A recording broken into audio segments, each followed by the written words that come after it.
Basically, today we went and saw Thor, and this is my lovely friend Strib, and we're going to talk about the movie. Now, I was kind of worried about seeing Thor because superhero movies can be really campy. And the costume design, like you see in the comic books for Thor, would have been really easy to do poorly. But honestly, I enjoyed the movie. What do you think? I thought it was great. I was a little confused by all the tilted camera shots. It was kind of like looking at a rhombus, which is really just a square. Yeah, tilted shots honestly do just make me think of Battlefield Earth, and everyone knows how well that movie went over. I kept waiting for the cars to like start rolling down the invisible hill. I was like, I don't entirely understand this. Is this what you're trying to get me to do? And it's confusing to me. There were only a few problems I saw with the film. The tilted camera got kind of annoying, and the actress that played Sif, she seemed kind of stilted and wooden, but she also wasn't that big of a character, so it wasn't a big deal. I thought Heimdall was wonderfully creepy.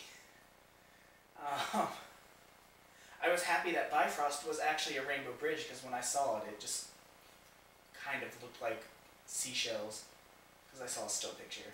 But that and some of the myths were changed. I would have rather liked to see more iconic Norse things like the World Serpent, Fenrir, or any of the other worlds. Just Frost Giants. There's a lot of other things besides Frost Giant.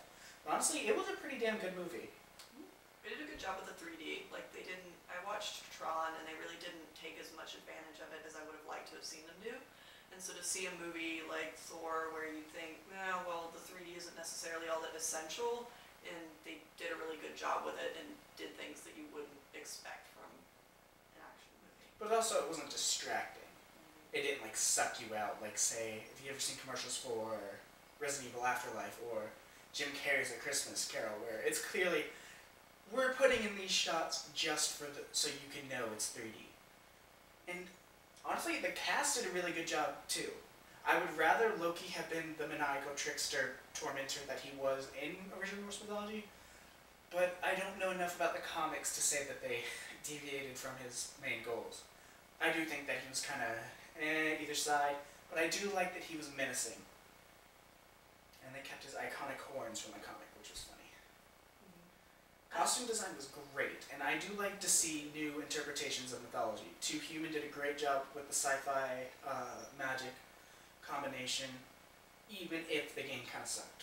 Guilty pleasure game. I just thought it was really neat. It was fun. It's lots of fun. If you like fun, it's fun.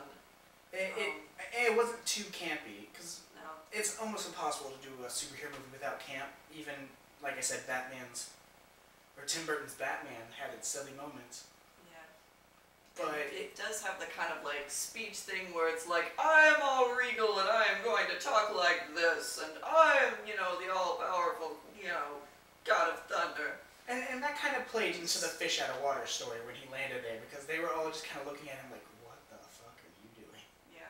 Especially when he throws the glass down, I want another. And they're just like, what the hell? Don't smash our cups. It's not what you do when you want something. And whoever the hell tased him, I love her. She was great! Kat Dennings. She was adorable and fun. She was in Nick and Nora's Infinite Playlist. She was Nora. Oh, you're right. I was trying to figure that out. I was like, I've seen her before. Her first name is Kat, and I can't remember her last name. What is it? And then it comes up in the credits, and I'm like, eee! And as usual, Anthony Hopkins did phenomenal. I can't really think of a movie where he turned in a bad performance, even if his movies weren't that great, like The Right and Wolfman. Wolfman was terrible. I didn't recognize him until I saw him in the credits, and I was like, oh. Oh, that's one other thing. They did a good job, but one of the things that I didn't like is they didn't explain some of the things. The Frost Giants were just there. They were the bad guys. They didn't go into the backstory where they came from. And this is just me being nitpicky because of my love of mythology. They didn't explain Sleipnir, the 8-legged horse. He just had an 8-legged horse. That was it. They didn't explain. I don't know how they do it in the comic books, but originally it's the love child of Loki and some giant who tried to trick the Asgardians' horse. I never explained that in this, but then again, that's just me being nitpicky.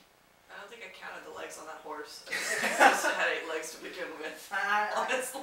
I was wondering if they would include it, because it's kind of hard to create an 8-legged horse, but they definitely put it in. The physics of that, it's kind of like... Well, the 8 legs are supposed to be so it can run across land, water, and air. And... I'm just getting like 2 horses put together, like, it's sort of like 2 Ford trucks, and you just kind of... Well, that's actually what it looked like in this. That's what it looked like in this, and all the other interpretations I've seen, it's been just 2, 4, 6, 8 legs. And, yeah, they did a good job making it, but I kinda wish they'd explained it better. It's not just, oh, he's got an 8-legged horse. Well, okay. Yeah. I'll accept that as a fact. I actually did like Loki's character. I felt like it had more character development than just, you know, ooh, I'm just an evil villain. Yeah. Like, whatever the hell the lead Frost giant, Leafy?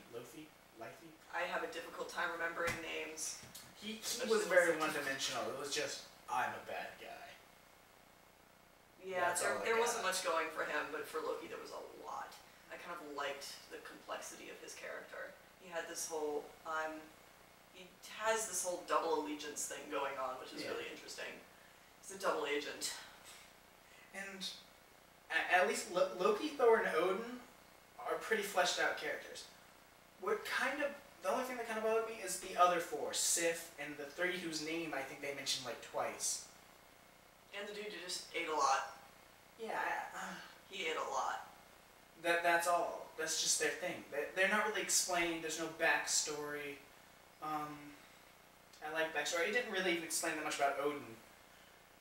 It was just, he's the All-Father, he's got one eye, he's got that spear that shoots fire, which was kind of cool, but...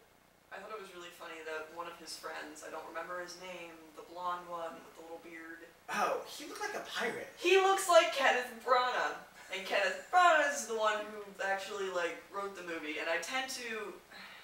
My only complaint about him is he's very into himself. When he does Shakespeare, he's always the lead. He directs the movie, and he's the lead, and he's, you know, got to put his name in for extra emphasis and credit, but he did a really good job with this movie. I was really impressed. But I thought it was funny that that character looks like him in a lot of his movies. I also noted he had, like, a katana, which isn't a Norse weapon, which I thought was kind of odd. But, like I said, it didn't really explain them, so I can't be like, those weapons don't fit. Nordic version of a katana? No. There's a berserker sword. Nordics had big, like, strong weapons, not quick, efficient weapons. That's true. But it was generally a good movie, and I've heard a lot of complaints that, well, at the end when Bifrost broke, why couldn't they just make another one? I don't know. I honestly don't know. I don't know how they dealt with it in the comic, so I can't really tell you. And I would imagine that would take a long time to rebuild. It's kind of a big deal. Yeah. Like, here, let's an interdimensional transport to 9 different worlds. We'll have it next week. Yeah, here, let me go get my tow truck. And I do wish they had expanded on not just those guys, but some of the other people in Asgard. There's a lot of Norse gods and goddesses. Hell, there's 9 realms. That's a lot of people, but I understand it's hard to fit everything into that kind of movie. Can you say sequels? Yeah, there was a good little thing after the credits where Joss Whedon directed the thing for the Avengers. With Samuel L. Jackson. Yes, as Nick Fury. I can bet you $10 that some point during the movie, Samuel L. Jackson's gonna say, I got a bad feeling about this. Because I swear, he says that in every movie. Every movie. I'll look for it. Yeah, I'm gonna look for it when I go see that movie, because I'm gonna go see that movie now. And I would not have stayed in the theater if you hadn't heard about that, because I didn't know it existed. I probably never would have. I had read it on IO9, so, because I stalked that site. That's what I do. But honestly, it's a good movie. If you're holding out on it, definitely go check it out. It's funny. It's legitimately funny. That surprised me a lot. Like, I wasn't expecting that. And it's not like Adam West Batman campy. It's like, there's good moments, good action scenes. They're not like over-the-top action scenes. Oh, that was, the only other thing is at the very beginning, the big fight between the Asgardians and the Jotunheims. it was hard to tell what was going on. It was kind of like boosh, massive lens flare. Yeah, there were several lens flares, and the editing was so quick that it was very hard to figure out what was going on. That was the only time that seemed like a problem. I definitely really liked the designs of the costumes. They made it look good, which is really hard to do when going... If you've seen Thor in the comic books, he looks kind of silly. And it's hard to bring that. It's hard to bring that to... it too was kind of like, Thor, I'm a joy driver. It's hard to bring that to life without looking just completely ridiculous. If you want to see a completely ridiculous looking superhero, look for the 1990s Captain America, which I mentioned earlier was written by the same guy that did Funhouse, which I hated. Yeah. I didn't know what to expect from Captain America, but the preview for it seemed good. The new Captain Let's America. Plug another movie. The new Captain America I'm excited for. And I know there's been some recent bad superhero movies. I understand the Iron Mans were great. I haven't seen those yet. I need to. They were good. You should. But the last two X-Men movies kind of bother me, and I'm looking forward to Next Class. Even if I don't fully enjoy the movie, I will go see it, and I will talk about it. But yeah, that's really all I gotta say. Do you have anything to add?